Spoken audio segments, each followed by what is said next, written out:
Hello everyone, কেমন আছো তোমরা? আশা করি ভালো আছো। আমি খুব খুব ভালো আছি।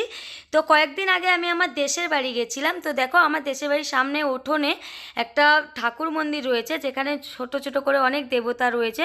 তো আমার মা খুব সুন্দর করে পুজো দিয়েছে। আর তার পাশেই রয়েছে আরেকটা দেবতার মন্দির রয়েছে, যেটা পাঁচুর থান বলে। তো আর তার পাশেই রয়েছে আমাদের তুলসী মঞ্চ।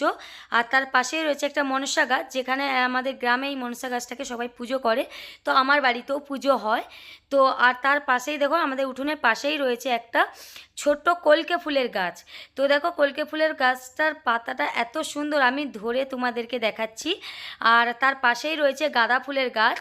তো আর একটা ধুতরা ফুলের গাছ রয়েছে, যেটা শিবের খুব পছন্দ, যে ধুতরা ফুল। তো সেই ফুলের গাছ আমার বাড়িতেও রয়েছে একটা। আর দেখো, এখানে কত গাঁদা ফুলের চারা হয়েছে। তো এটা বর্ষাকালে বাড়ির চারিপাশে লাগানো হবে। আর এখানে দেখো, একটা নয়নতারা ফুলের গাছ রয়েছে, যেখানে সাদা আর একটা পিঙ্ক কালার ফুল ফুটেছে। দেখতে তো খুব সুন্দর লাগছে একদম। আমার তো ভীষণ পছন্দ গাছ একটা। আর এখানে দেখো আরেকটা ইন্টারেস্টিং ফুলের গাছ, যেটা কাঞ্চন ফুল, আমাদের গ্রামে বলে এটাকে কাঞ্চন ফুল। তো এই কাঞ্চন ফুলটাকে কে কী নামে বলো, বা এই ফুলটার নাম কি, তোমরা যদি জেনে থাকো আমাকে কমেন্টসে বলবে।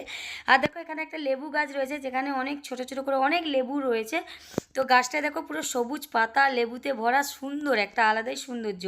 আর এখানে একটা দেখো ছোট্ট শিলাকুলের গাছ রয়েছে। তো এই কুলটা অনেকে মানে পছন্দ করে, অনেকে পছন্দ করে না। তো ভীষণ টক হয়।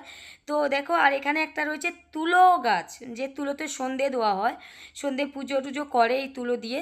তো এই তুলো গাছটা দেখো, পুরো তুলো ভর্তি। আর এখানে একটা জবা গাছ রয়েছে, যেখানে জবা ফুলটা এত সুন্দর, আমি হাতে ধরে দেখছি, মানে দারুণ সুন্দর। আর এই ফুলটা যখন ফোটে না, দেখতে দারুণ লাগে। তো গ্রামে এই একটা সুযোগ যে ফুলের গাছ পুরো